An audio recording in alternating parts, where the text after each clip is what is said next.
Hello YouTube, today I'm going to talk about gut string violin. As you can see, my little violin over here, I put in some gut strings. So I'll give you some pointers about what not to do when you install gut strings. The two gut strings that I put in are the A and the E string. The D and the G strings are just a synthetic core, synthetic gut core from Dominant. And the reason I left those on is because I couldn't get my hands on silver wine gut strings. They are out there, but they're pretty pricey. And as far as that goes, since you have silver winding on the string, the sound of the gut string will not be so tampered with. It's still going to be a little muffled, so there's not so much of a difference in the dynamics as bowing, I would at least imagine. So here's a few things you should know about gut strings. They're made out of actual guts of an animal.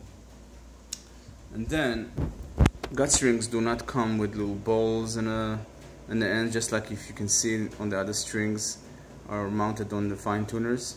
So therefore you gotta put them in a special knot like that. And lucky for me, there was another subscriber on YouTube that showed how to do it very quick and very fast, and I took her advice. I didn't snap off the ends of those gut strings yet. They look a little messy, but it works just the same. As you can hear, they stay in tune. Those two gut strings are made from a company in Germany. I don't have it on top of my head. I'll try to put them on my clip. Well, I added this clip. So there's a few things you should be wary about. There's another company in India that makes gut strings. The problem with those is that the E string snaps. You cannot get it onto 440 E string level tone. And I tried, and the company I let them know that, and they sent me a bunch of other strings, and all the E string snaps. I couldn't even get one tone, and I will demonstrate. I have them, and I will demonstrate. Just don't buy it. And I also I'll put on the name of the seller. I got those strings on eBay. These other gut strings, they sell anywhere between 8 to 10 to 11 to even 20. Depends what strings you buy. Well, I know they go up to $30 or $40 per string. This string cost me about $10, I think, and this string is about $12. But anyway, those two. That's what I think. If you have an acoustic violin and you want to get that gut sound, these two strings I think are the best strings you can actually put on to get a different change and feel in your sounds. Because not to say that you don't play the other strings as much, but the other strings are muffled with the silver twine, so therefore I would imagine that the bow would not affect them as much as these two, which are basically bare gut. They're wonderful. I love them. So here's the violin, and as you can see, I took out one gut string. So the gut string from Germany that I'm using is this company right over here. I'm not sure about the name. Academy strings, and they're fantastic. There's nothing to complain. The price right. This is an E string. By the way, when you buy this company, you cut the strings in half exactly, and you'll have two sets of strings instead of one. So they basically give it to you in very long pair increments. So you can, if the first one snaps, you can put it on another one. Same as the Indian strings. They even give it to you in bigger increments. But this don't stay on. The price tag for the whole entire pack was $20 for all four strings. The two bottom ones, which I'm talking, the G and the D strings, did not. I put them on. Did not have any pull. They were not as tight as this. And so therefore, it felt like you're playing rubber bands. It didn't quite have a attack in any tone. It was just very loose. The D string worked. The A string worked fine, but wasn't staying in tune. So therefore, I changed to the German company. But let me just demonstrate when I'm putting this company from India string on the company name, the seller's name at least on eBay is Ekusa, so E-C-O-O-S-A, Ekusa. And it's just horrible. It's just horrible. As you can see. So the best way to put in a gut string is you put it through the hole over here. Bring it out from the other side. So as you can see right now, is you push this end towards the peg box. You make a loop towards your right side. You make a loop to your right side. You push it through just like a regular knot. You pull this side out, and then you just do it again. So I'll show it again. I'm sorry that I don't have great camera equipment. So you basically put it, loop it, and then come back around and loop it again in the same way. But anyway, you'll get the drift, and then it looks like this. But let me just do it in the other direction, just like the other strings.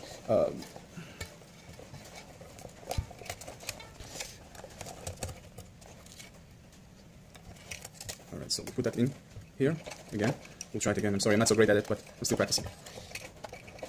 So basically, the point is to get it. So it does to get it to the left, to the right side, and just bring it down like that. So it kind of like wraps around this way, and then do another one, and then just pull it from this side, and there it is, and there it is. So it stays. It does not go anywhere, as you can see. Okay, but look, on this side also gets a little tricky. So in the peg box, so don't think that this is going to be long and this is too much string. Actually, the way to do this properly is just put it through the hole, even if it's this long. Put it in the hole, pull it through. There's a few more tutorials how to do it, and also it would be helpful if you take a little pencil and mark this in here, and mark that in there as well. So what happens is, it will create the right friction. But anyway, so we pull the string, as you can see, and then what you need to do over here on the peg box is you need to twirl this around like so. Push this up and just spin the peg box. Spin the tuning peg. All right. So as you can see, it's beginning to tune. So now I need a high pitch of 440 in E string. I'm so nervous to do this because it's already snapped on me at least 5 times.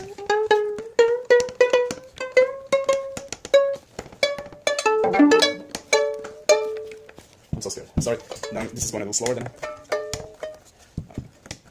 I'm just so nervous. It hurts when it snaps.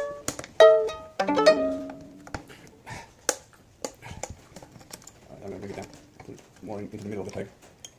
It's also important that from here, the bulk of it should be in the middle, not pointing to any of the sides. So, it's very... I can never get it done.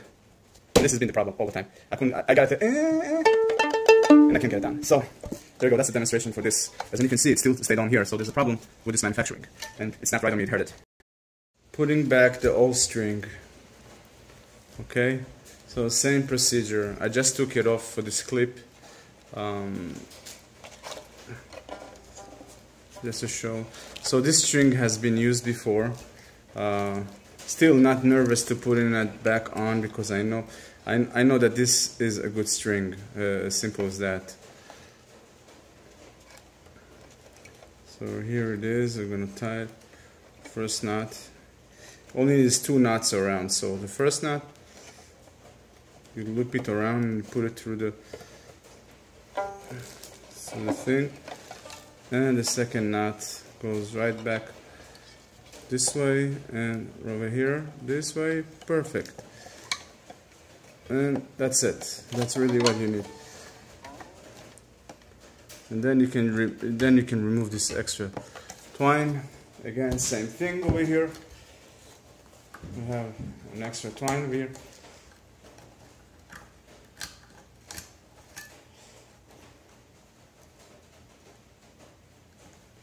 Yeah, I tried. This would be my 6th attempt to put one of the Indian strings on. This one is a German string and it's already used. I've put it on before. And there we go. Let's put it back in there again. Okay. And see what a difference in how fast it goes back on and how fast I'm able to tune it up. So here we go. Since it's a used string, so it's a little hard to get it back into the peg hole, but it will go in, rest assured, and it will not snap. I have confidence. There we go, it's in the peg hole. I'm going to twine it around the peg. I'm going to twine it around the peg, as you can see. I'm sorry for the clip being this way. I'm doing it by myself. I don't have anyone to help me do these clips, and I'm not a professional video man or anything. I have no experience with that kind of stuff whatsoever. Near future, if I see that I get a lot of hits, I'll invest more in better cameras and better equipment. I like to teach, and I would like to always show people my knowledge. It's very important, because after all, what we got left when we go out of this world, what do we leave behind? You know?